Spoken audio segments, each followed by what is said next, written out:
on the beat.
Yeah, the real shop talk.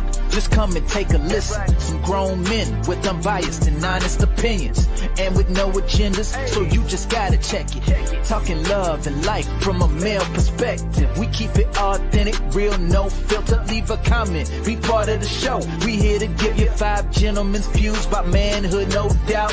This the show you've been needing, yeah, it's the real shop talk. Let's go.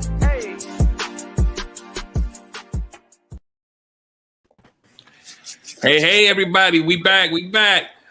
It is Monday, 8 p.m. If you are here for the first time, or if not, make sure Uh-oh, I hear echo. That means Tony Watts is off mute. Hey everybody, we are back. Make sure that we that you subscribe, click the bell, click the thumb if you love what you hear. And it's another edition of The Real Shop Talk, along with my four brothers here, and we're gonna have another amazing show. And we're gonna go around the room and let everybody kind of do a short introduction, and we're gonna get right into this. But everybody that's coming in, even if you're coming in on a replay, we love the replay viewers as well. And just make sure next time when you come back, especially if you enjoy the show, bring a friend or bring five. I always say bring a +5, bring a +5. So we're going to go around the room real quick, and we are going to get it in. I see you guys coming in. Welcome, everybody. First, my name is Derek Jones, and I'm a certified life and relationship coach. Also, the host of the Relationship Gumbo podcast that airs every Wednesday night at 8 p.m. So make sure you come back for that. And I'm going to now pass it over to and also make sure you go to, I'm going to have it scrolling in a minute, realshoptalk.net, so you can get all of our profiles and all of the information about the upcoming show. So I'm going to pass it over to my man, Gunter Man. Hey, what's up, guys? I am a relationship life coach also. I'm also the host of the Gunter Man Show every Thursday night on Instagram Live at 7:30 Eastern Standard Time. Looking forward to this show, trending topics, because I don't search social media so much. So I'll be hit with some questions that I might have to answer just right off the cuff. I enjoy that. Hand it over to my man John. What up, baby? I'm using these double screens, so I had to get over there to the mute button. I need to learn the quick keys. Hey, I'm John Singletary. I am the host of the Help Myself podcast, and you know what it is. It's Monday night. So what do we do on Monday nights, man? The Real Shop Talk, man. We're going to chop it up, man. We got some surprises for y'all, and obviously this is our first show of February. We definitely want to acknowledge Black History Month, but we want y'all to know that here at the Real Shop Talk, we are Black History 365. So act like you know. Moving on to Tony. No. Wait, Mr. Singletary. You got something happening tomorrow night for the first time. I thought we were gonna do that at the end of the show, and it's not the first time. Nope. We gonna plug it now. Okay. That way we get it in the beginning and the end, because we want people to get there. Sure, they're gonna get there, because I mean, do you see me? Like, what? You thought they wasn't coming? Are you what? No. The Help Myself podcast remix, man. We taking over Tuesday nights at 8 p.m. Eastern Standard Time. If you click on my profile, you can go to the IG and the Facebook and the YouTube. It'll point you all there. But we'll be going live tomorrow at 8 p.m. We're calling it live, but it's pre-recorded. But still, we're adding video to our repertoire of offerings for the Help Myself podcast. So cool. Thank you, brother Derek. Appreciate it. No problem, man. We got to hold each other up on our shoulders, man. So anytime everybody got something popping off, we gotta celebrate you. So I don't know. I think Tony Massey was next. I mean, is it my turn, or do you have other things that you're doing, John? I mean, it ain't Tuesday night yet. I'm just saying. Hey, don't be a hater, man. Don't be a hater. No love here, man. Don't be a hater. Nemesis. I'm just playing. I know I'm really excited about that. My boy is killing it with the podcast, so I'm looking forward to the added element. I know it's going to be bananas. And great job with the Monday morning hack this morning. I really enjoyed that one. My name is Tony Massey. You can find me at Tony Massey Cooks, Tony Massey Speaks.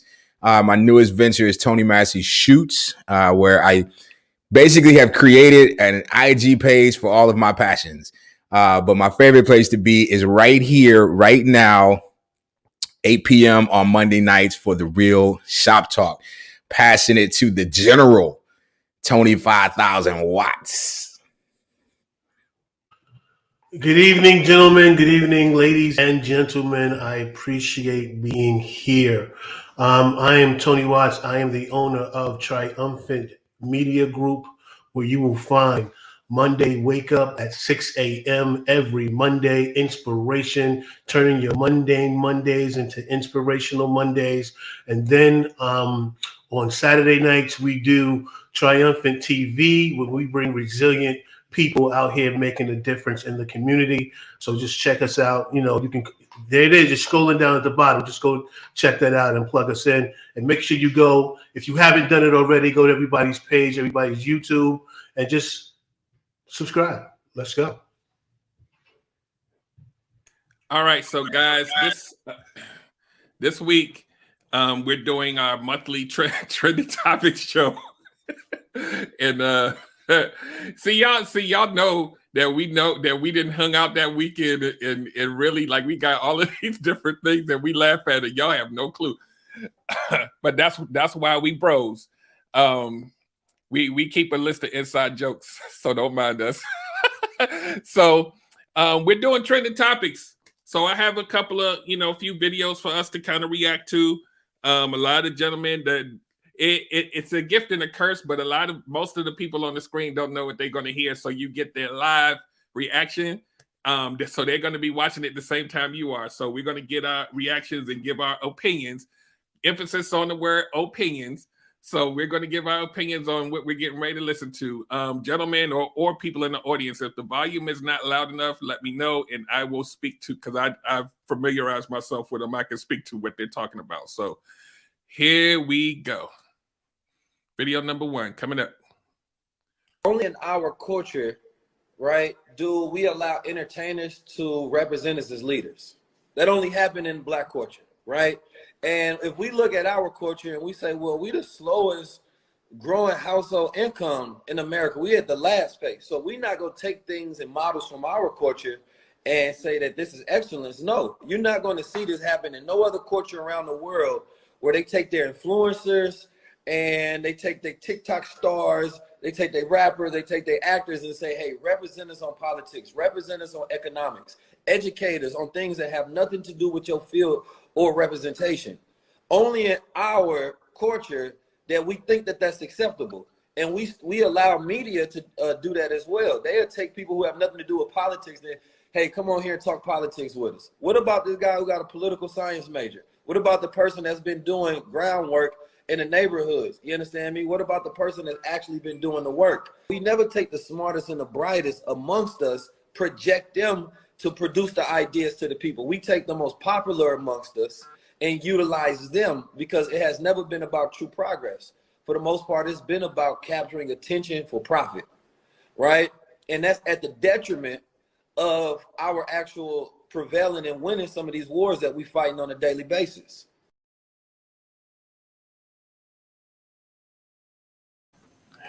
All right, so the first person I want, y'all know I get to see y'all facial expressions. I need Tony Massey to go first. I'm gonna start turning my camera off during the video. I can't help it, man. I don't know. I get what he's saying, and he's right. We are guilty of elevating our pop, pop stars and things like that. But I don't agree that we're the only ones that do that. The difference, I think, is that other communities will not only elevate them, but they will elect them to office. I mean, do we not remember that Ronald Reagan was a whole actor before he became the governor of California and the president of the United States? And Trump, seriously, like he didn't have a political science major. I don't think he has a degree. I don't know. Maybe he does. So I wish that we could have conversations about our community without juxtaposing it against other communities because of two reasons. One, it serves no real purpose to say, well, they're doing it. Why can't we do it?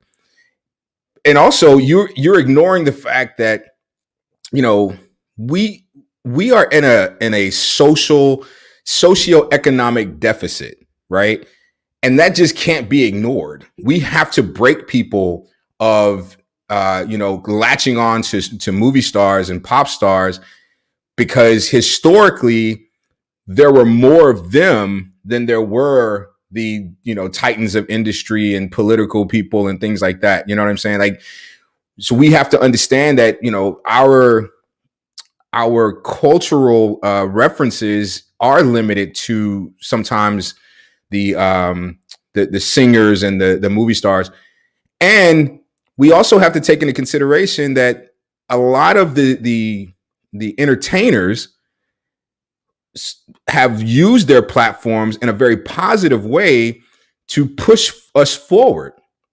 And I don't want to ignore that. I don't want to ignore, the people who have used their platforms to, I mean, Nina Simone in 1964 recorded Mississippi Goddamn. I mean, it was literally and she called it her first civil rights piece. And it was a song that literally painted a picture of the civil rights movement from the Mississippi standpoint. Sidney Poitier, what's his name? Dale, Harry Belafonte. I mean, all of these people are using their platforms to put in. I mean, I hate to say it, but Bill Cosby. I mean, I know my generation, if you're 45, 9 times out of 10, if you went to a HBCU, you went there because of a different world. You know what I'm saying?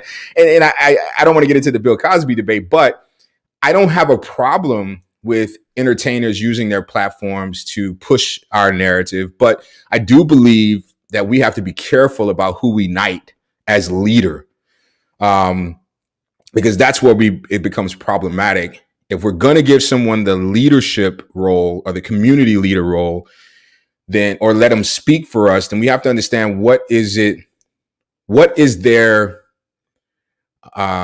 platform? What are they trying to accomplish? What are they trying to do? What is the end goal? So that was the faces were that, we're not the only ones that do that. Clint Eastwood talked to a chair during the Republican National Convention. Everyone does it. We just don't elect them. That's what we need to start doing. Trick Daddy for president. Anybody else want to react? Everybody doesn't have to at this point. We just kind of, if anybody has any opinion. Well, I'd like to say very, very quickly, this is one of the reasons why Triumphant Media Group exists, because what we have to do first and foremost is stop saying they put our people in front of us. Of course, if I'm going to put your people in front of you and I'm already dogging you out in the media, I'm not going to put your best and brightest in front of you, because I want the world to understand this is your best and brightest. So if we start taking over our own media and put our people who are the best and brightest in front of us, then therefore they can no longer control the narrative.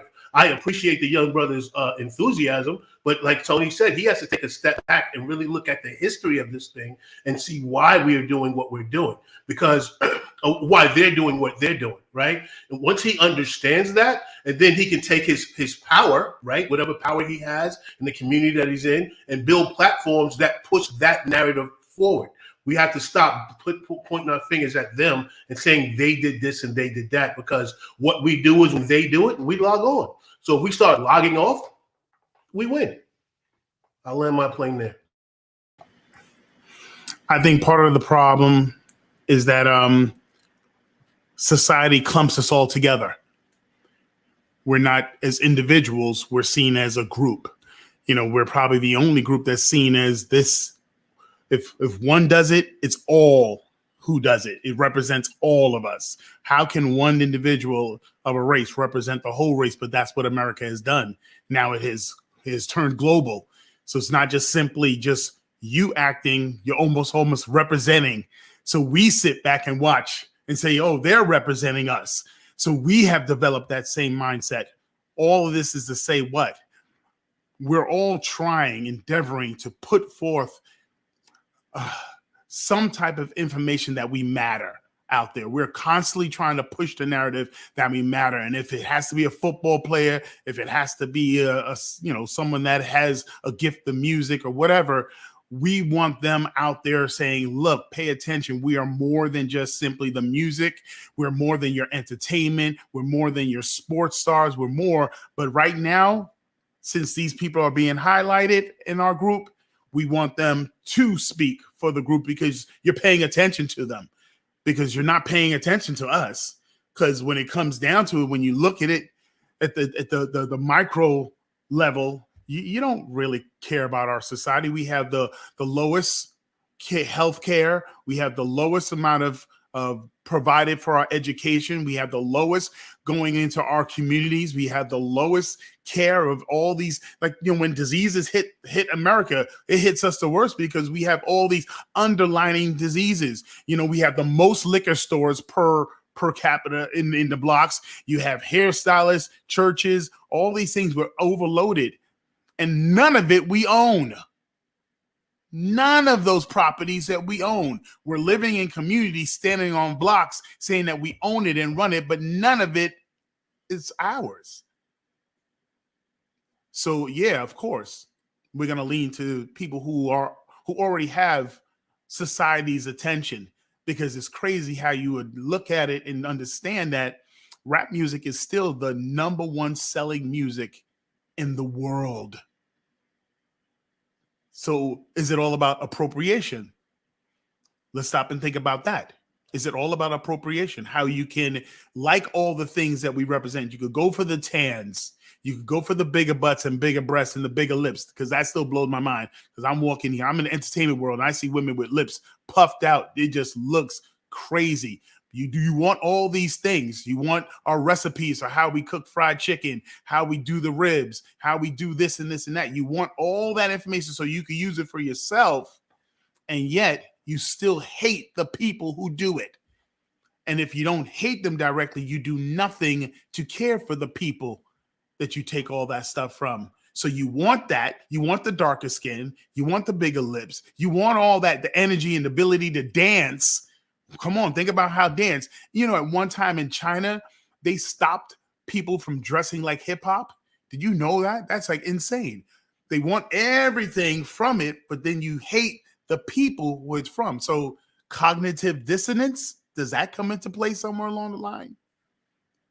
Just thoughts. There we go. So now I really love what Tony Massey said, and I would encourage you all, if you're connected to him on Facebook, he made a post about being able to find the nuance in the contributions of Bill Cosby versus the monster, with all of the accusations. And I would really encourage you just to read it. It's not a long read, but it really breaks it down that there's a lot to look at there. So just to put that out there, I agree that we as a people should not be looked at as a monolith, but also there's more nuance to that interview. So that's 19 Keys being interviewed by Earn Your Leisure. And both of them are very sharp. Earn Your Leisure is a team, but very sharp, very, very dedicated to the social, economic, political platforms for Black people, for us to build, our communities up. And so there's a contingent of people, and I follow a few of them. Those two are part of it. You got Rizza Islam, Wall Street Trapper, Connie Falls, Marty Woodard. You got a lot of people that are into the, hey, we need to build our communities and this, that, and the other. So there is some nuance and there's some wisdom. I'm always a fan of, if it don't apply, let it fly. So maybe there are parts of the interview that I may disagree with, but I do agree with the fact that we do tend to, I'm with Tony Massey. I'm with the group with the idea that we're the only ones that let our entertainers be, the big voices. But we do understand that strategically, although Donald Trump was president and Ronald Reagan was president, there were key players that were holding leadership in those parties that set those agendas and guided the way that those presidential campaigns and those presidential platforms would be run. And so the wisdom there is that why not, when we're coming up with a political platform for Black people, especially, Black people in the United States that have been extracted from their original culture, when we come up with a political platform, why not get someone who maybe, if not a political scientist, has a lot of experience in the political arena, or when you talk about activism, somebody who's on the ground level, because LeBron James, I believe with this debate about who's the greatest, we miss how extraordinary of not only a player, but a human being he is by this useless comparison. Like, we can't have two or three good ones. We always got to have just one, but that's a tangent. But just imagine how more effective LeBron James could be as an advocate for Black people if he didn't have to go out and score 25 points, get 8 rebounds, and have 7 assists 82 times. not, 82 games out the year, without including the playoffs. And although that's a joke, the reality is how amazing would it be if we had dedicated key players in these areas? And that has been one of the ways to destroy our community, is the fact that whenever we got together, when you talk about Reconstruction and we got into the political, we got into the political play, we started to have real power because we were gifted, because we were smart, we were intelligent, we were creative.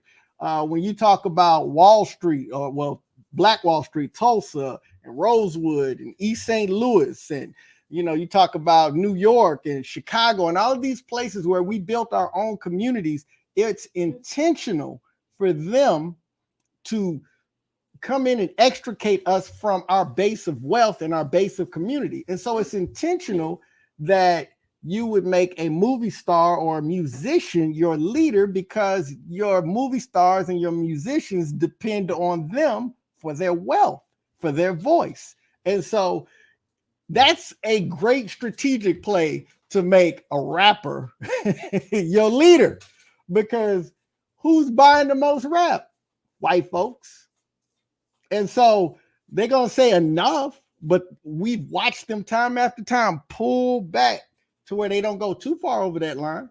And so I think there's nuance in that. I think it's a great conversation to have. And I don't think it's a pass or fail proposition. I think it's an opportunity to integrate a little bit of this, a little bit of that, because we need all hands on deck, to be honest with you. So.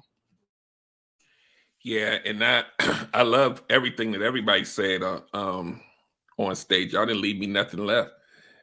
It's the first time for everything, right? But I will say this though, just for the audience, we wanted to bring a little bit of this kind of dialogue, and I think we should probably do a little bit of it on every month, trending topics, just to kind of give you guys something to chew on when you leave here. We do that anyway, but if, like, I'll talk to some of the fellas before the show, we are definitely 100% pro building the community, building the Black community. And so we want you guys to not only hear the information, but hear our perspectives as Black men that are in these communities, and really understand, hopefully, a path to try to see a better way to do things, make better decisions. So the only point I wanted to make about this, when we talked about the entertainers and the athletes and all of these different type of people that we hoist up here, especially in this time where we don't have a bunch of these big, what we used to have, these Jesse Jacksons and all these other type of people. What we tend to forget is that those people are not the only leaders, right? We, and it's a testament to what we're doing on this show, have to take personal responsibility in how we show up for inside of our own homes leadership, and our communities leadership, before it even gets up to there. Because I think what happens a lot of time is we'll look up, but we don't do. And I think that was the point that I really want people to understand. Like, we, in the next clip, will kind of sort of piggyback into like our presence out here. But I definitely want to implore people to really look at ourselves as being leaders. And you don't have to be an Al Sharpton to be a leader. You don't have to be a Muhammad Ali to be a leader. You got a block, you got a community, you probably got an HOA meeting, you got local government. We can support people that are running. A lot of us do it, but most of us don't. And we're looking for someone to be the big guy, and we forget about the guy that's just, running the PTA meeting at the school. This is a big, like, parents don't show up to the PTA meeting. You need to be a leader in your own home. So I just wanted to make that point, that we do hoist the athletes and all of no matter what, whether they do good or not, we hoist them up there, and we always looking up, but we never look around. And so I just wanted to make that point with that. So this next one here, in the same vein of us just trying to give you guys a little bit to chew on, I'm going to play that video. Then after that, we're going to go to some TikTok stuff. We want to give you guys some balance. So hold on. Instagram changed our life.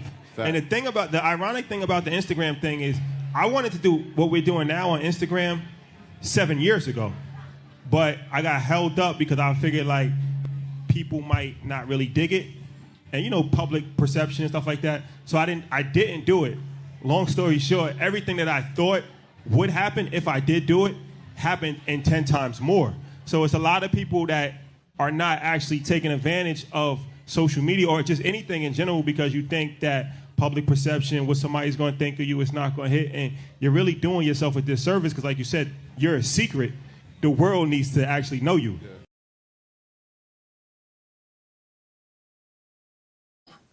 So this is kind of where I want to kind of frame that when he talks about social media and being afraid to just post the things that even just matter to you.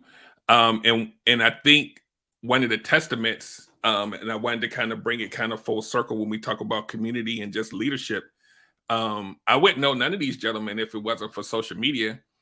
But where that started was each one of us have a presence on social media where we either show or talk about things that we're passionate about. If we were afraid to do that, we would not have found each other to be able to create this. And so on a larger scale, if you put yourself, and I know everybody isn't, you know, says people that are introverts, it's that you got a bunch of them on the screen right now. So you got to think about it like this. If you put yourself in the things that you're passionate about and let people be aware of it, then you can connect with people that are like-minded and you can build businesses, you can build community based on those areas that you have expertise in. Now, I always tell people like I live in the DMV, federal government, we running these buildings, we running all of this stuff with all of this knowledge, and we just sitting back like this. From the IT, from the accounting, in the DMV, they look like us. But you never, but we don't see outside of that scope.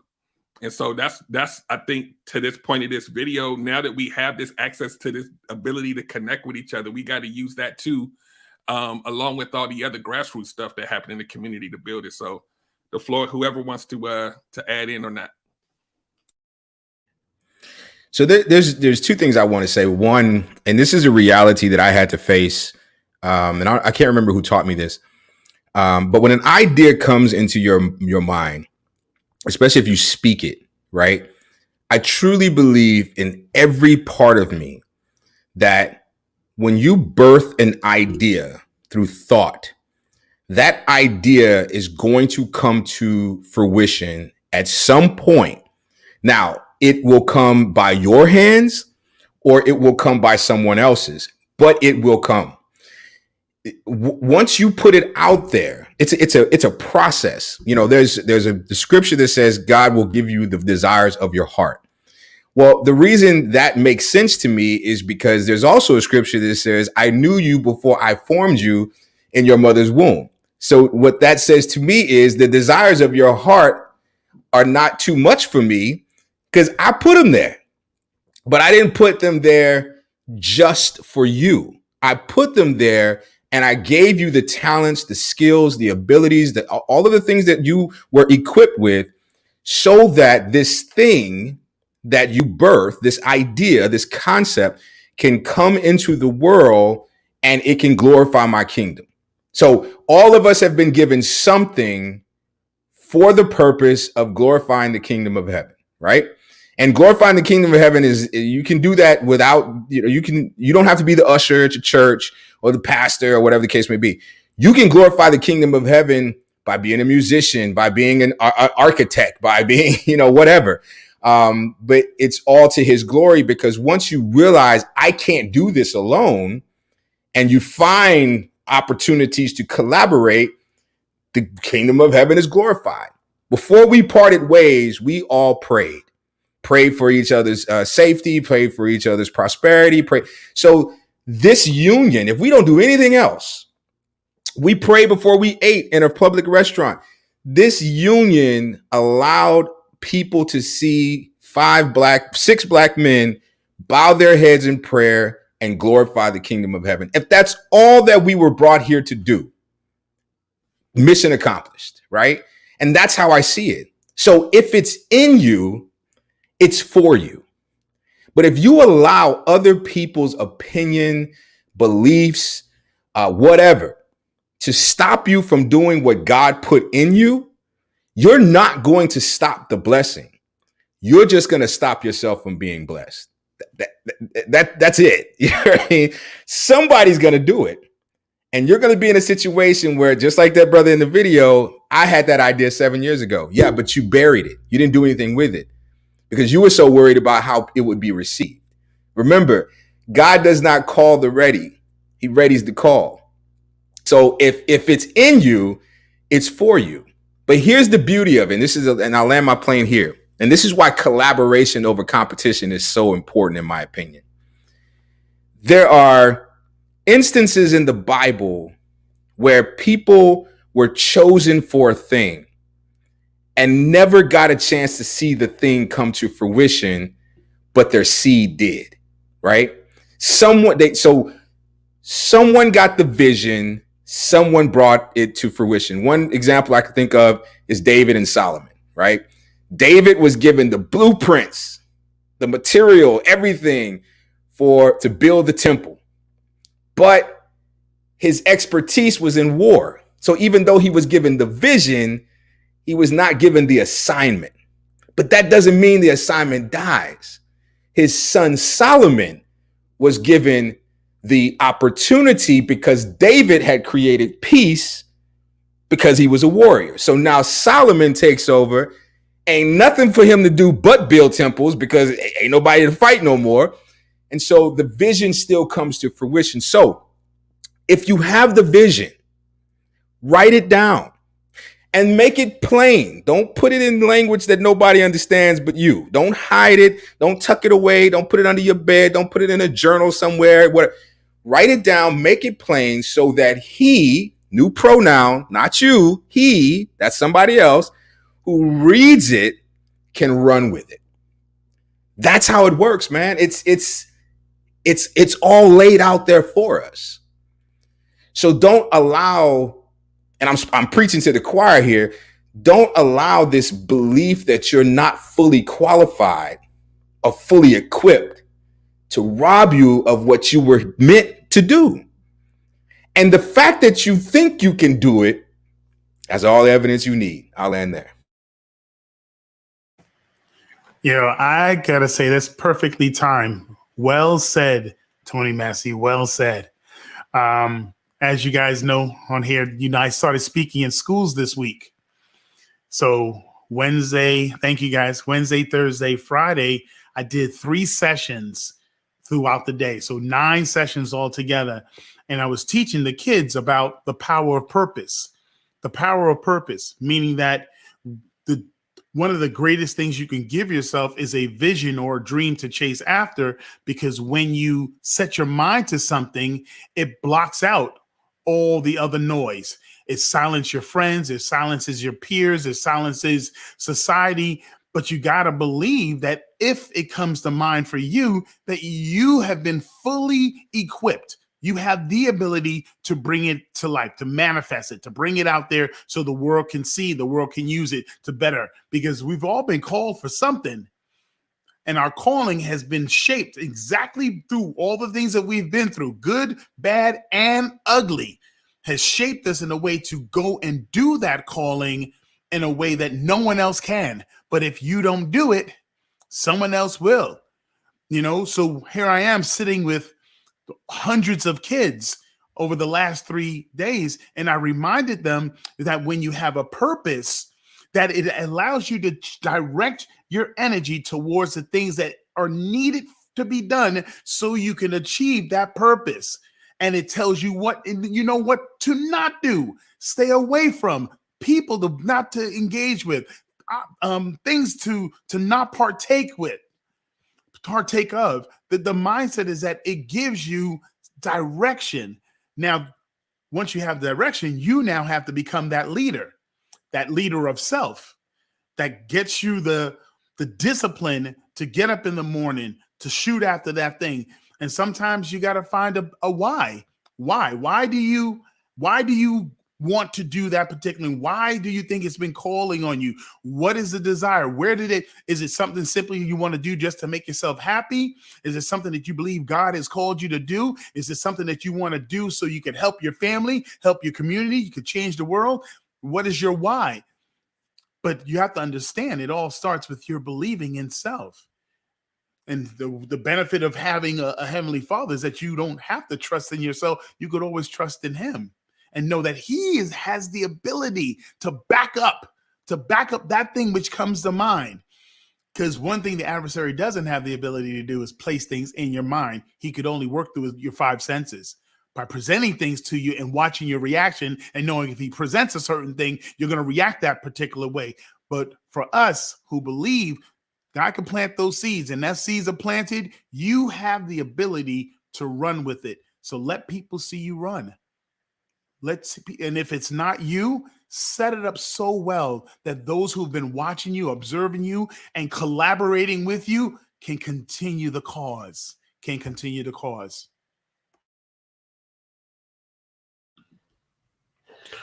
First Corinthians 10:31, whether thou eat, thou drink, whatsoever thou doest, do it to the honor and the glory of God. So with all the beautiful things my team has just said and what's going to come behind me, basically, it has been proven time and time again. We can go over this for almost forever. People have been given extraordinary ideas, and for whatever reason, they did not move on them. And bang, the idea is coming. It's coming because it was already birthed. So it's got to come. It's got to be fulfilled. So why not you? I'll leave you with that. Why not you? I'll land my plane there. Anybody else? Because we got more stuff coming. I just wanted to add one thing about what you said before. Jury duty. That is a leadership position. It only takes one person on the jury to change the outcome. Stop avoiding jury duty. That is it's not just your civic responsibility. It is your responsibility to your community to represent to be the representation that we're constantly complaining about. Go to jury duty. That's it. All right. So this next one, I just want you guys' first reaction to what you see and hear. So stand by. Women will relax their monogamy standards if a guy has more money. Conversation because Akon is getting away with it every day. I mean, Akon. Anybody make $90,000? Partner that own a Chevron. I know. No, you ain't. All right. So, as we turn the tides here, I think the narrative was that they were saying that women will shift their monogamy standards for a guy that has a lot of money. What do you guys think about that? It's a lie, but let's play. Let's go ahead. Let's play. Like, how do you put all women in that category? There's some women who that's what they want to do, and the prophet. What is his name? The one we call crazy now that used to be married to Kim. That's a genius, actually. Kanye West. Kanye. Is she a gold digger? You know what I mean? If that's her plan.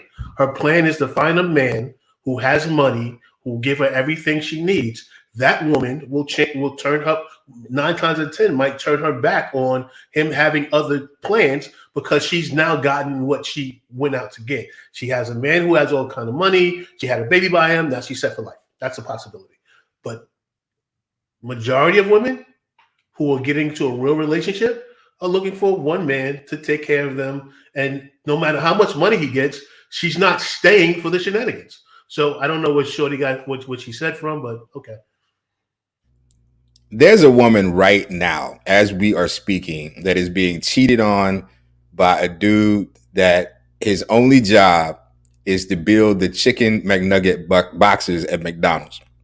That's the extent of his responsibilities on his shift. And it is not because of his money. It is because she has low self-esteem and she feels that that's all she deserves, or she has childhood trauma that has not been, addressed or whatever. People cheat. When people get cheated on, or when they cheat, it's not about the other person. Now, this idea that if you make a certain amount of money, I'm going to relax my monogamy. No, your standards were already relaxed before.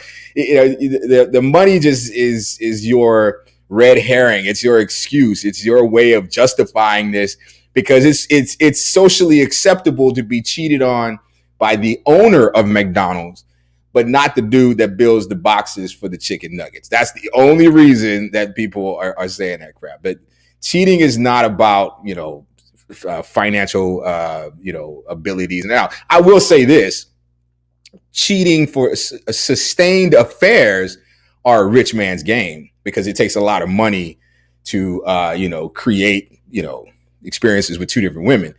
But I don't think that men who have money are uniquely allowed to cheat.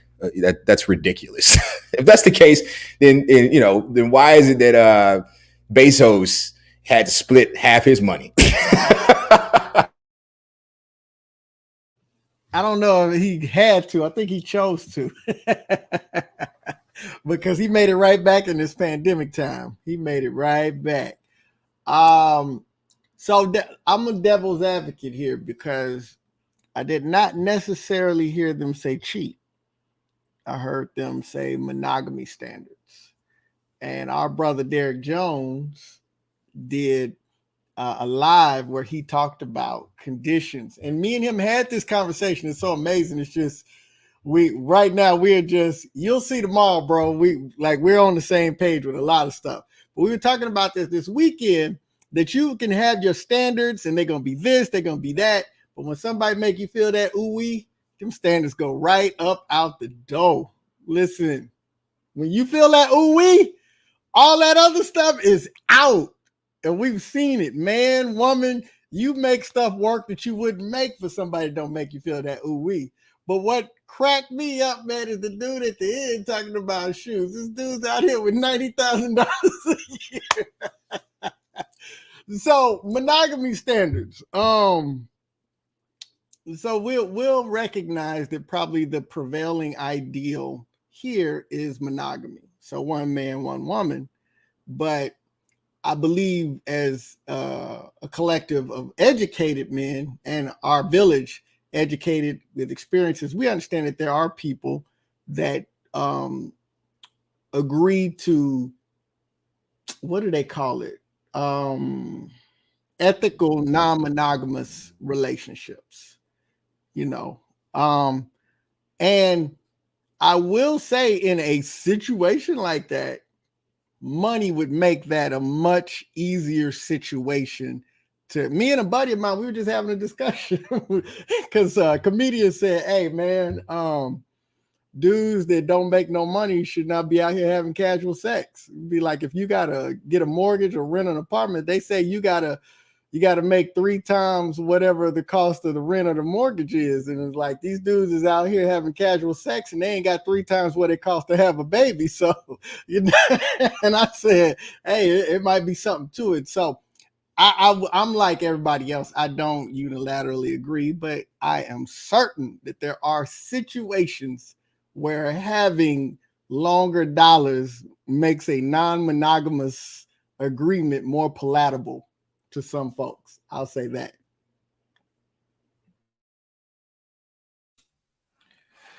Moving right along. It gets better, guys. It gets better.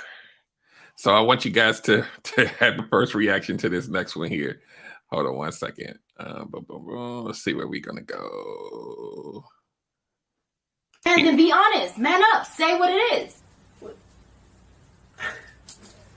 Okay. What you want to know? You want me to be a man? What do you want to know? Where are we taking this?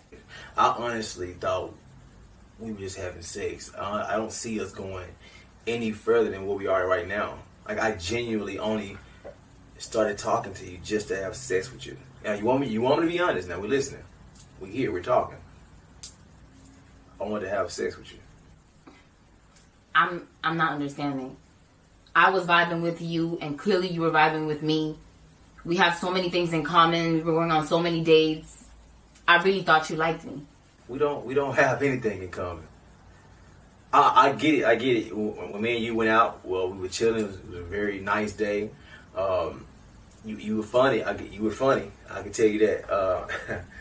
But everything that you think we had in common, I basically just read your social media. Like, you post everything on social. I mean, like, I'm not saying you shouldn't post anything. I'm not saying that one bit, but you post everything. Like, as soon as I went to your page, I knew where you worked there, how long you been there, what school you graduated from. I knew what you like to do, what you didn't like to do. I learned that how many kids you had, how many kids you wanted. I mean, it was so much on your social media. Like, you're a Presbyterian. You work out 5 days a week. So guess what? When I talk to you, guess what I do now? I'm a Presbyterian. I work out 5 days a week. I didn't have to do anything. It was no mystery into getting to know you because you let the whole world know who you are. So you found me attractive, and I just used it against you. I mean, I didn't use it against you. I used it to my benefit. Since I'm not man enough to be honest. So I can't post what I want on social media because you'll just want to have sex with me. Oh, that's not true. I didn't say that. Right, what women have to understand, men want to have sex with you regardless. Other men want more than just sex, but you have a lot of guys who just want to have sex until they find a right person. With that being said, if you want somebody to get to know you, give them that chance to get to know you. By you posting everything on social media, you're not giving anybody a chance to get to know you. You're not making nobody work for you. Besides just taking you on dates, and they can just repeat everything you really post on social media. Because some reason you have to play all the little social media games. Oh, ladies or fellas, say what you like, what you don't like. Y'all have to do this. So basically, you guys hurt yourselves because you give everybody ammunition to shoot you. So I took my shot. Okay, get out. Oh, come on, man. Don't do that. You wanted honesty. I gave you the honesty. Now let's go. Okay. We can go another round. I ain't got to be gone for a while. I appreciate your honesty. I really do. But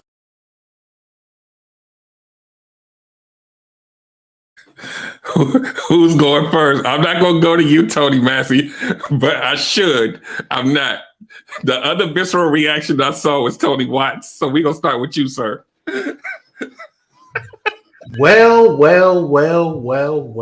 Pandora in her little box. I tell you. Well, the young man had, he had points because we spoke about it before in the show. There are hunters out there, and hunters know what to do to get near you. I actually had this conversation with somebody earlier today. I do not want to hear but I can wear what I want. Yes, you can. If all guys stopped tomorrow, right? And I want you to really think about what I'm about to say. If all guys stopped tomorrow liking women's pages with their booties out and started liking women's pages with their nice outfits on, everybody would stop wearing clothes to expose themselves and then begin wearing clothes for the likes, because that is the driving force. And when you out there putting your information out there, saying you want to fall in love, saying this is what you want, this is what happened on the last date, this is people that are hunters are gathering that information to do what the young man said. So, as he said, be careful what you post. You have the right to post what you want. Be careful. And just don't take these internet streets as gospel, because they're not. You should have. I had a conversation with somebody a couple of days ago, and I asked them, "Are you the same person? Does the world get to see this bubbly person? Is that a part of you behind the scenes?" And that was equivalent. Absolutely not. There's a whole bunch of me that I do not share, but this is the personality that I have for this situation, and we have to have that mindset. If this is the personality I have for here and here alone. But when you come to meet me and to know me, it's a whole lot more digging you got to do. So I'm gonna land my plane there. So look, before you go, Tony Massey, let me let you guys know in the audience, right? I can see all of them when the video is up, and this is what I saw on Tony Bassett. He was like, and I was like, he need to go first. But I'm gonna let him breathe for a minute. So the floor is yours, sir. I get it, and he's right. We had this conversation on the Black Love Collective on Clubhouse the other night, right? But here's why this is so problematic. 2 reasons. Okay. 1, he manipulated her, used the information that she provided against her, slept with her, and then used honesty to then teach her a lesson. And then the reaction was she should have been benevolent because, I did this to you to teach you what not to do. Now that you've experienced this, now you can go and protect yourself. And here's the thing. I know this is just a video. I'm familiar with Jeremy Holloway's videos. I'm not a fan. I get the point. However, what he just did is being done over and over and over again. It's manipulation. It's targeting. I mean, it's disgusting. Because if you really cared, if you really saw yourself as someone who could offer information, you don't have to put someone through hell to explain to them what hell is. And if you feel like you do, then that's your communication skills are lacking, right? But you don't have to drag someone through the fire in order for them to feel that it's hot, because now you're not clean anymore. And there are so many. I have a whole chapter about this in my book. It's the honesty. Men will weaponize honesty. Not all men. Some men will weaponize honesty and use it as a cloak or shield and say, hey, you asked me to be honest. No, I asked you not to lie. And here's the reality. Up until this point where you decided to be honest, you were lying. Why not on the first encounter say, look, there's a lot I know about you because of your social media page. I'd like to know some stuff that you haven't posted. That's honesty. But weaponizing her, using that information to further your cause and then teach her a lesson after you've slept with her, that's foul. The second thing I want to say, and I'll land here. When are we going to stop teaching women how to protect themselves from men and start teaching men how to stop being predators? You don't have to be a predator. It's not a necessary part of manhood. If you are really that, you really believe that instinctually, innately, inside of you, there is a predator that just has to prey, you need counseling. There's something wrong with you. There is trauma inside of you that needs to be addressed and dealt with. But we spend so much time teaching women how to cover themselves and how to protect themselves and how about we start teaching our boys how to stop being predators? How not to get raped. Right.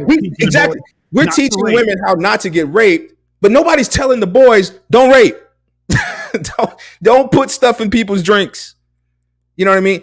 And we do this from this very paternal, I care about you. I'm just trying to help out, saying things like there are men out there that'll sleep with you, but that don't mean they love you. Okay, let's teach, instead of teaching women how to avoid those men, let's teach those men how that behavior has consequences. And of course, the answer I always get is they're not going to listen. Then keep talking. I'm tired of us trying to, and here's I'll land here. You can have a woman put all her clothes on and some of your clothes on. You can have a woman monitor everything in her social media page, only post when she has, salmon or whatever. I don't know. She can have the most, cleaned and scrubbed social media page. She can wear all her clothes at the same time. She still is going to be prey to a predator. And that's what we're talking about. We're not talking about men. We're not talking about guys. We're not talking about, we're talking about predators. And let's start calling it what it is. That video was an example of how a predator preys and then how he manipulates the truth and uses it as a weapon to further prey on her. Because here's what happens. He leaves, and guess what? She now goes and locks her social media down and now questions every sincere man that follows him and believes that this was my fault. And he's exonerated for his behavior, because had she not put all that stuff out there, then he would not have been able to prey on her. No, he would have found another way, because predators prey upon prey. That's what they do. That's what they do. I'll land there. Anybody else? Man, soon as I saw you cue up the video, I was like, wait, hold up. Oh my God. Like, man. Hey, and I was gonna do the whole contrarian both sides, but thank you, brother Tony Massey, for what you said, because it's a blatant display of patriarchy. It's it's despicable how it was. I didn't have to get to know you. I lied to you and said that I was interested in the things that you said you were. And just so matter of factly, like, hey, I'm just doing what I got to do. And the tendency is, so there is a part like, hey, we're watching that. Be careful. There's guys out there like that. But yeah, we need to be telling men that if you want to be promiscuous, if you're not ready to get into a relationship, then be honest. There are people out there that are like you that want to have that kind of time, that kind of fun or whatever, but don't go and tell somebody you want a relationship for the purpose of just getting sex and then leaving a person that was making a relationship bond with you and all you wanted was to have a little fun and then run on and move on. That's the problem I have. I'm live your life the way you see fit, but I'm all about integrity and authenticity. And so, yeah, what Tony Massey said, but yeah, I saw that. I said, oh, this is trouble brewing right here. So I must say a couple things, and then we got more. I can't do this, man. My nerves are bad. I'm shaking. I always talk about this when I'm on live about how predators, they'll say that they just want sex, but they're really pretending. They're giving what they call the girlfriend experience. They want the girlfriend experience on top of that, and that's where it gets muddy, right? They're going to do all the things that track to a relationship and then pull the rug out at the end, be like, oh, sorry, I just wanted sex. And it's like, if you just wanted sex, then say that, because it's a lot of women out here that will oblige you. The problem is that a lot of times you will spend this pseudo emotional capital. You'll spend time, you'll take them out on dates to get to the point where you have them in bed. And then it's like, why go through all of that? And to Tony Massey's point, there's some trauma there. If you a real predator and you really just want to go after and just smash away the whole world, why are you spending time and like doing all of this extra stuff just to do that?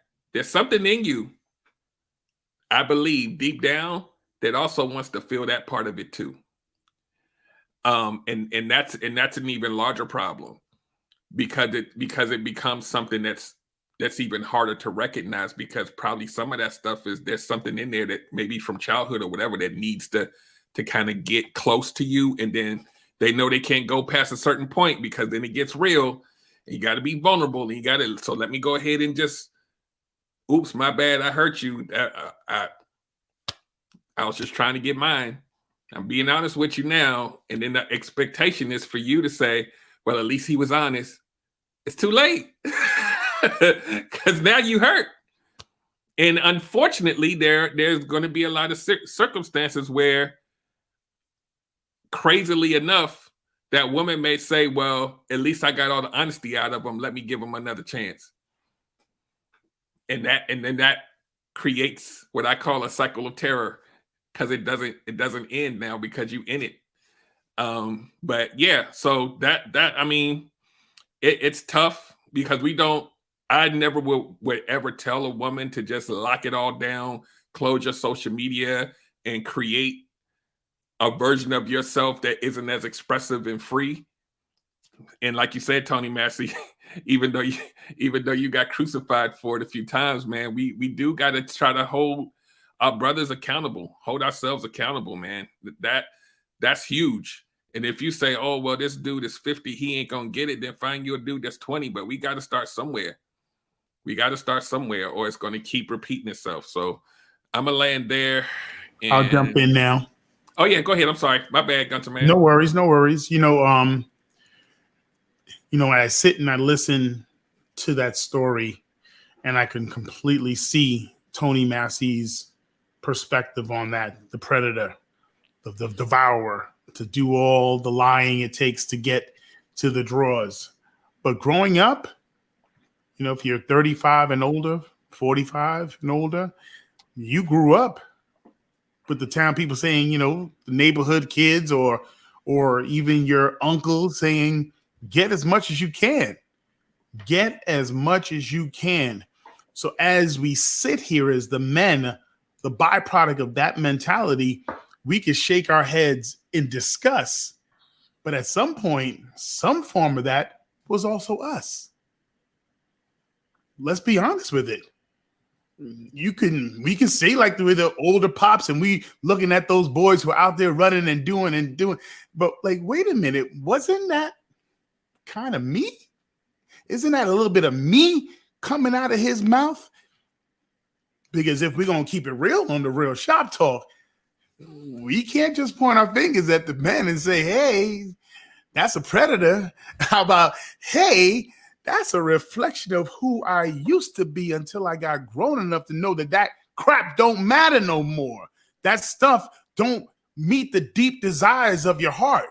It doesn't allow you to see life in this fullness and beauty. It doesn't allow you to serve God. Lord knows it don't allow you to do that.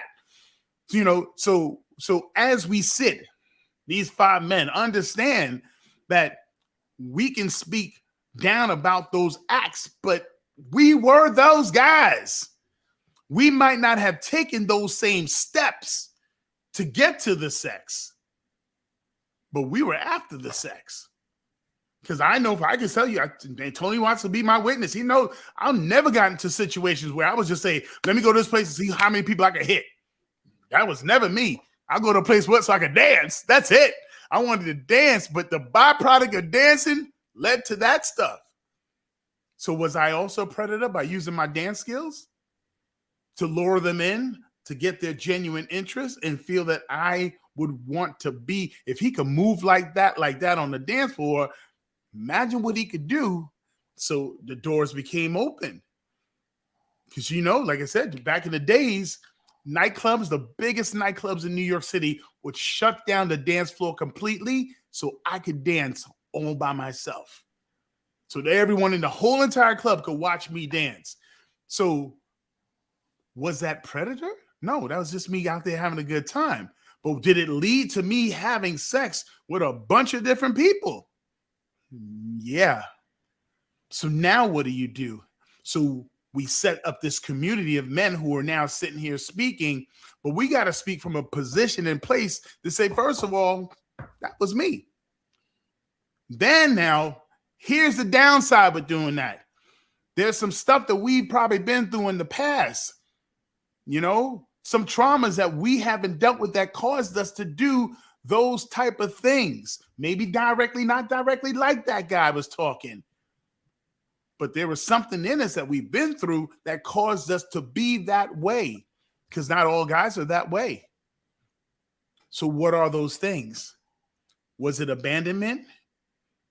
Was it abuse? Was it always being seen as less than that caused you now to believe that I need to be another way so I can get that type of girl? Because if I'm the nice guy, I'm the good guy.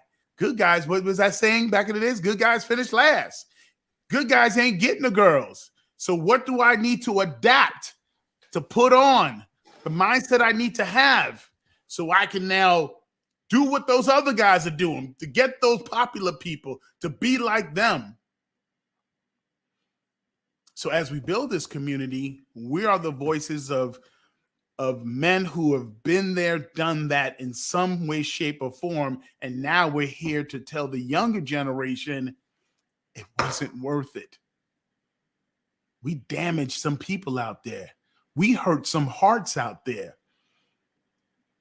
And we had to pay the karma of it. We felt the karma come back and bite us like a...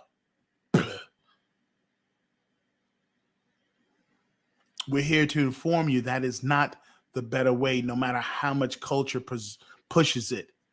You don't want that type of lifestyle, because you'll find yourself 35, 45 and floating once again, looking for love. When you are finally ready for love, you don't even know how to do love. You don't even know how to build a relationship. You have no freaking clue what it means to stick with something and how to work things out and to figure out what's right for the other person and what you need to give up because it's for the betterment of the relationship, what you need to step back and what you need to learn. Men are walking out there like they gods, like they know the right way of doing it. We need to also realize that no, there's things that we have to learn. We have to unlearn sometimes, not just learn, but unlearn to build better relationships, to build ties that will really, really matter. So yeah, I'll speak from that position. We got to do better, and we can speak about doing better by sharing bits and pieces of our lives, what we used to do, what we no longer do, because it's not profitable for those young boys to be doing it. I'll land there. So I want to respond to you, Rick, and I'm responding with love. Okay, when I engaged in predatory behavior, and when I talk about the predatory behavior I engaged in, I'm very honest about the fact about two things. One, it was predatory behavior. That's the key. I wasn't just out looking for sex, right? Because like we said, if it was just about sex, then I could have sex with people who just want, with women who just want to have sex. They don't want an emotional connection with me. They just want sex. But I was engaging in predatory behavior. I was lying. I was being deceitful. I wasn't just presenting myself and then allowing her imagination to connect dots that I did not intend. I went out telling untruths, creating, scenarios that were manufactured so that I could have a physical connection with her based on her belief of an emotional connection. Because here's why. Having sex with someone that you're not connected to is satisfying. Having sex with someone who has an emotional connection to you is pleasurable. Because now that person is fully engaged and fully invested in your pleasure, as well as putting her emotional guard down so that she can experience pleasure. So it's not just about sex; it's about manufacturing like Derek described it best, a girlfriend experience, right? And you pay extra for that. Because now I have to do things to you and for you that go beyond just the mechanical, definition of sex. I'm actually going to pretend that I really like you and that I'm into this and that I'm being pleased. And so if I engage in predatory behavior so that I can get that, then I'm a predator. And so I'm willing to admit that, yes, he's describing who I was. But in his description, he's not calling it predatory behavior. He's alluding to the idea that you did this. All I did was take advantage of the opportunity that you presented. So is it my fault that you left, you dropped your wallet on the floor full of cash? Is it my fault that you left your door open and the car running? No, I just took advantage of an opportunity. No, you're a predator. And that's the way it needs to be painted. We have to, my pushback is we have to start calling things what they are. And we're spending so much time and energy teaching women how to be safe from men. What we need to say is you have to be careful of predators, because that's what they are. Men who are preying upon your vulnerability, preying upon your desire to be in a relationship, preying upon the desire to have a connection. And it's not just sex. We got to stop saying that. It's just sex. No, it's not. Because if it was just sex, then you could find somebody who just wants to have sex. They're manufacturing an emotional experience to increase the pleasure of sex, probably because they're missing something. And I've been very honest about my issues. I have, abandonment issues and issues with rejection and all this other stuff. So having sex with me and getting up and putting your clothes on is going to destroy me. Where you going? I want to hold you. I want to be held. You know what I mean? But if this was just about sex, then why do I want all those things? Yeah. Since I know that I'm not going to be satisfied, even though I may finish, I'm not satisfied because I'm not really here for the sex. I'm here for the emotional experience that manifests in a physical way, but I don't have time for that. And I'm not really sure that you're going to connect with me like that if I show you my real self. So I'm going to engage in predatory behavior. I'm going to lie. I'm going to manipulate. I'm going to do everything I can to get you to a place where you believe me and you start taking that wall down, decreasing that become vulnerable for me, so that when the sex ends, you now feel connected to me. I'm not connected to you, not in any way. I did this to increase the pleasure so I can get what I'm missing. What I really need to be, instead of in this bedroom with you, is in a therapist office talking about my childhood trauma so that I don't have to use women. So that's my only pushback. That, I'm willing to admit that, yeah, we were those guys. But the difference between us and a guy like that is, one, we call it what it is. And two, we're not blaming women for allowing us to be predators. Correct. We're not telling women, if you don't want to get raped, don't dress that way. If you don't want to be, manipulated, don't put yourself out there. If you don't want people to focus on your butt, don't take pictures inside of it. You can do whatever you want. Locks are not for honest people. They never have been. I don't walk around checking the locks on people's doors because I don't want to go into people's houses. I'll add that. And I do want to add this real quick, and then I got one more, and then we can kind of run the clock out with this last one. The purpose of even being a predatory person and creating this character in order for you to connect is because you don't want anyone to see the real you. It's scary that you would have to go out and be your real self, your real organic self, with all your vulnerabilities and all your whatever comes along with you. The thought that somebody would actually see that person is scary. So you create these characters that will connect with people that you probably normally wouldn't connect with for your own, whatever the issue is. How dare you love yourself enough and find somebody that connects with that, right? And that's really what we're speaking to when we talk about really championing getting men to feel better about themselves, to deal with the issues, to deal with the things that Tony Massey was saying need to be sitting in a therapist's office or whatever. Because if I have a better self-awareness and self-worth about myself, I wouldn't care about creating a character, because I'm confident enough to go out and say, you either gonna like this or you're not. And I think I can speak for most of us. We eventually got to that point, hopefully in our lives, where we can say, this is who I am, and either you're gonna take it or not. But there was a time where those characters worked and benefited whatever those selfish needs were at the time. But if you could go back in time and say, hey, you're good enough, hey, we need to go work on this, then the predatory behavior, I'm not gonna say that it stops, but you'll definitely see less of it, because it's all a way for you to hide and get validation for something else that's missing inside of you. And this is the biggest point I want to make. We need to stop with these tropes about men not being emotional and having emotions. Everything we just talked about speaks to that. It looks crazy and evil, but beneath it, there's some emotional stuff that's going on in there. We got them too. So I'm gonna land there. I'm gonna play this one last video. I do want to preface it. There's the lady Kiara Sheard Kelly, and these headlines that have been going on about her saying that she wouldn't let a woman, stay in her house or whatever, or get close to her husband. She'd rather get them she gonna get everybody a hotel, and they not even gonna come through the threshold of the door, right? So John has sent me the actual video clip of what she actually said.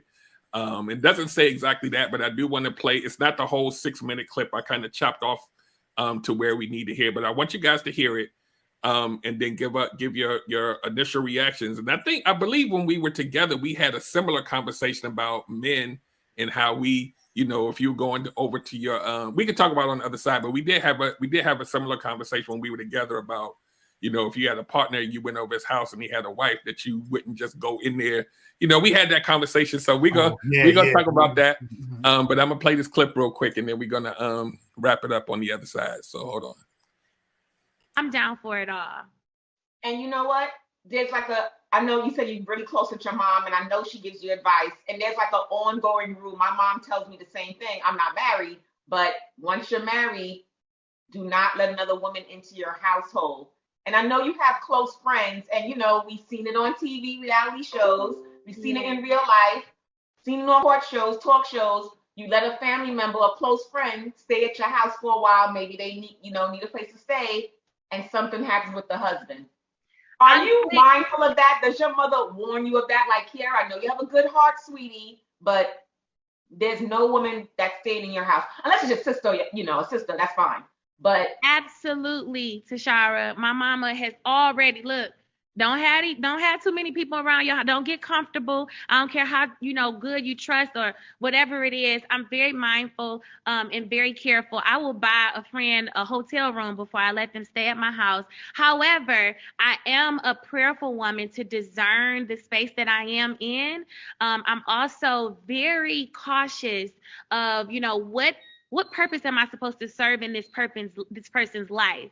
And so while I'm very prayerful, I'm always also asking God outside of mom to direct me. Is in this season, am I supposed to let them into my home? Because, we as believers, we believe that what we have, we're supposed to share with others. But I'm not sharing my man. And so since I'm not sharing my man, I have to be cautious with, everything else that I share, as far as with him being there too. So absolutely, that's a lesson that I get. And I think it's a such thing as a balance, which that also goes to Tashara, why we have to have. So anybody got any first reactions to that? So if they would have played that whole part, then we wouldn't have all this salacious clickbait, because what she said was balanced. It's like, hey, this is my husband. I'm not sharing my husband with the world, but I have to have discernment. Like, listen, it's some folks, all of y'all were here, and y'all were welcome in. I trust y'all and come in, but with my introverted self, and I ain't got a wife here that I'm trying to protect. Team single. February 28th is going down. But you got to protect your energy, and I just really believe that, one, Kiki's been in the spotlight for the majority of her life. And if we know anything, we know in a situation like that, you almost can't say the right thing. You can see her trying to be nuanced with the way she presents it, because people outside of the church will eat you alive. People inside the church will eat you alive, man. I'm telling you it. And so you can see she was being thoughtful, but when she got through the whole idea, it wasn't, I ain't having no friends here. I get them a hotel room before I let them helpers come in here and take my man. It was a more nuanced statement. And that's all I'm saying. I think it's still up to people to feel how they want to feel about it. But if you're going to have me as clickbait, and I know that's not the rules, because clickbait got to be salacious and one-sided and devious and all that good stuff. That's what makes quality clickbait. But show the whole story. And I think just that small clip, even though you clipped it down, that ending part right there said it all. Discernment, figuring it out, share my space, the season, all of that. So here's the thing that's funny to me. This is not a new concept. Do people not remember Dr. Feelgood by Aretha Franklin? She said, I don't mind company. Company's all right with me every once in a while, but I don't need you all up here in front of sitting here staring at my man. And she even said, be it my mother, my sister, or my brother. You can't just be all up in my house. You know what I mean? I don't have an issue with what she said. You can't trust everybody. And the idea that you need to blindly trust people by putting them in situations where you don't know all of the information, that's not smart. And I'm not suggesting that the way it was pictured, because I went back and watched the whole clip, but the way, when I saw it on Twitter, the way it was presented was, I can't trust my man to be around my friends because I don't know what he's going to do.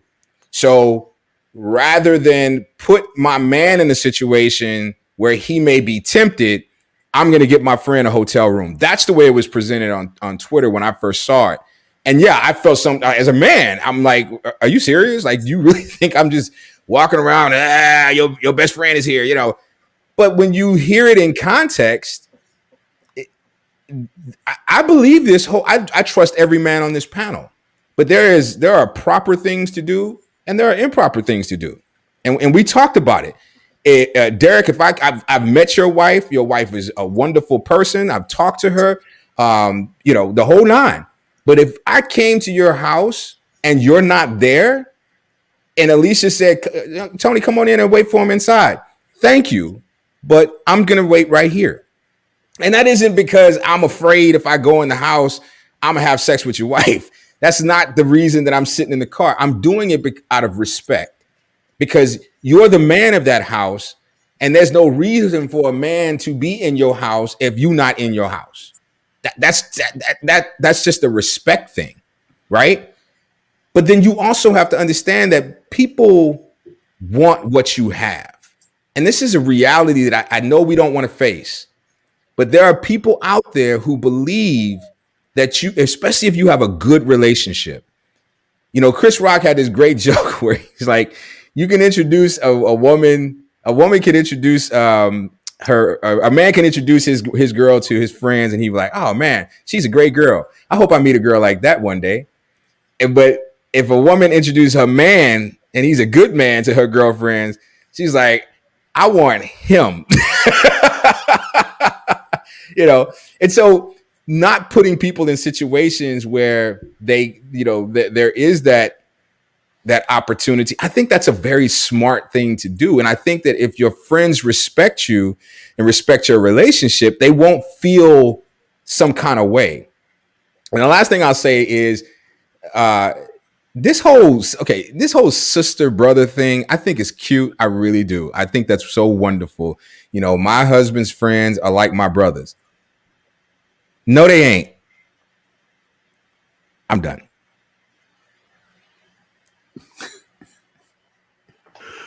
That's hilarious. That is absolutely hilarious. No, they ain't. There's a lot in that video. There's a lot there. And from the small parts we got to see, everyone's right? Because you can't trust everybody. I've had friends that I thought I could trust. I couldn't. I have friends that I didn't think I could trust, and I could. I found out in the long run you could. So that discernment is very important. But that discernment comes with understanding who you are, right? And not being egotistical about who you are. Because when you let the ego run, then you begin to start missing who is trustworthy and who's not, right? And also it becomes, the way she talked, the way John talked about it earlier, the way she talked about it was, I'm protecting my husband, not putting him in certain situations. That's knowing your spouse. Good, bad, or different. That's knowing your spouse. That's knowing the environment. And like we talked about when we was in all together, it's very hard for me to let associates into my space. Period. You're an associate for a reason. You can't come running in and out of my house. Absolutely not. I don't. We could party from Friday to Monday morning. You're not coming to my house because I watch you move for these 72 hours, and the way you move is not indicative to what I want in my house. So there are boundaries that you have to set. There are several men that I would allow in my house when I was married because they were my best friends, and I knew where they would go, right? I knew what they would. I understood and I trusted them to that maximum part. But don't make it seem like I'm not making it seem like I haven't been betrayed. You know what I mean? Like it's such a ill balance that we have to try to walk this fine line of who do we trust, who do we not trust. So that's one of the reasons why I keep my circle so extremely small, because I don't have the energy to try to figure out what you want. So I'll end there.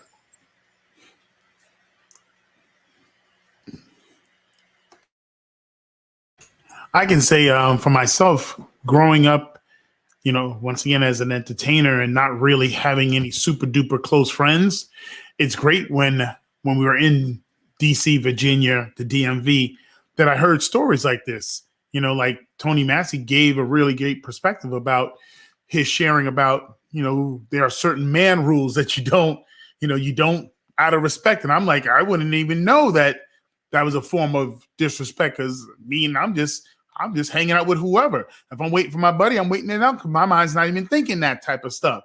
But it's good to have this camaraderie because it opens my life and my mind to these other perspectives that I never even considered.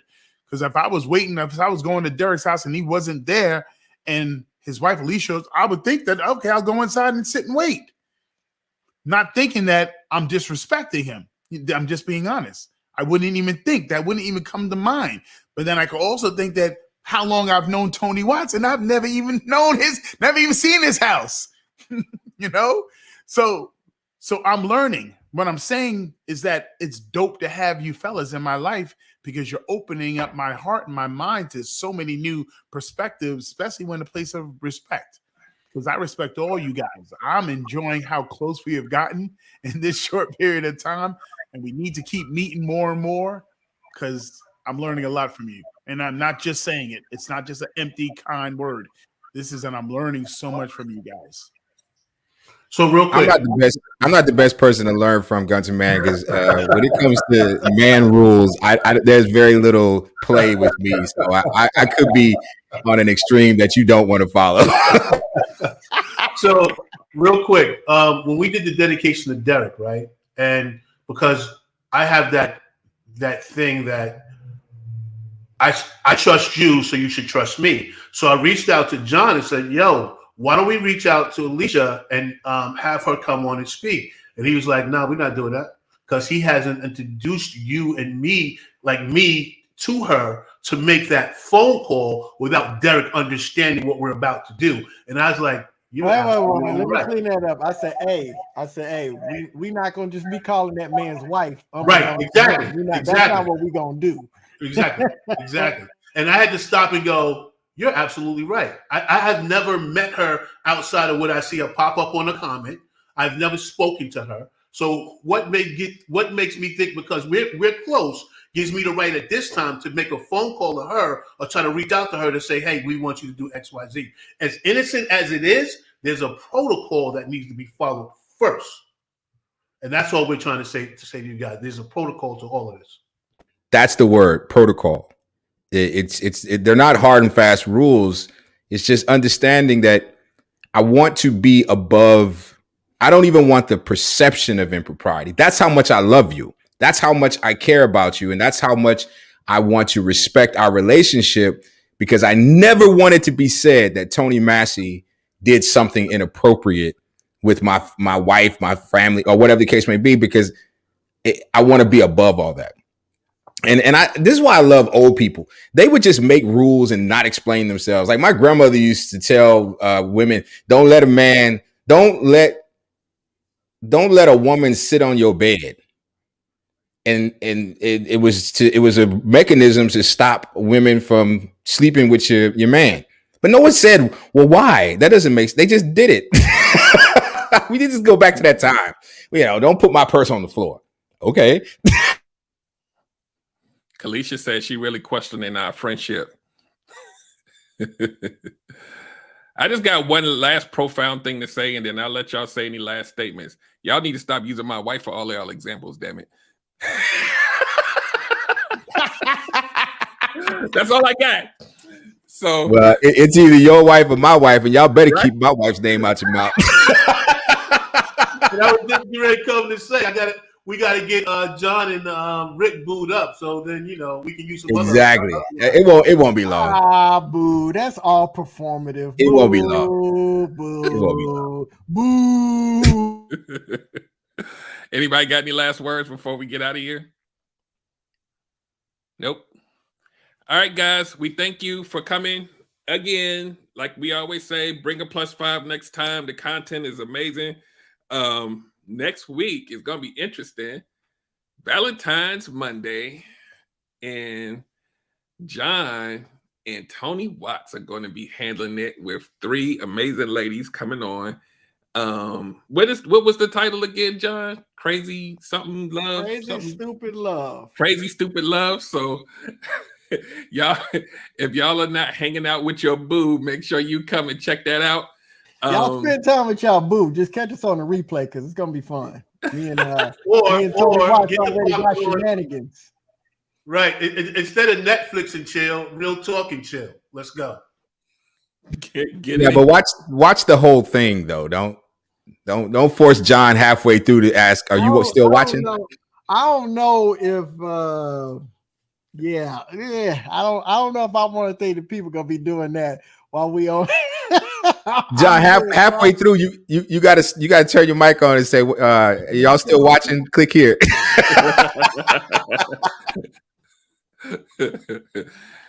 All right, guys, we are out of here. Anybody got anything they need to plug this week? I'll go first. Tomorrow night is Relationship Gumbo Podcast live, 8 p.m.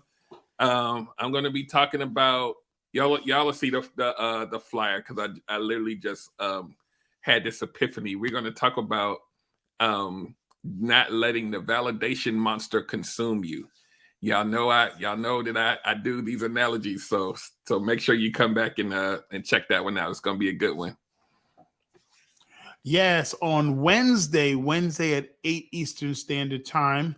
Unfortunately, I was invited to. I'm saying unfortunately because of the Gumbo Show. Of course, mad respect to Relationship Gumbo, but I was invited to speak on a show called Reset, Transform, and Heal, where if you join her on our Facebook page, we're going to talk about the subject from self-love to self-care. From self-love to self-care, where you get to hear some perspectives about relationships, and then you also get to hear about the importance of eating right, your movements, as well as taking care of your physical body. So it's going to be really interesting, and we're looking forward to doing a live seminar, in-person seminar on April 24th. So keep in tune for that. Okay, did I hear that right? Relationship Gumbo is tomorrow night or Wednesday?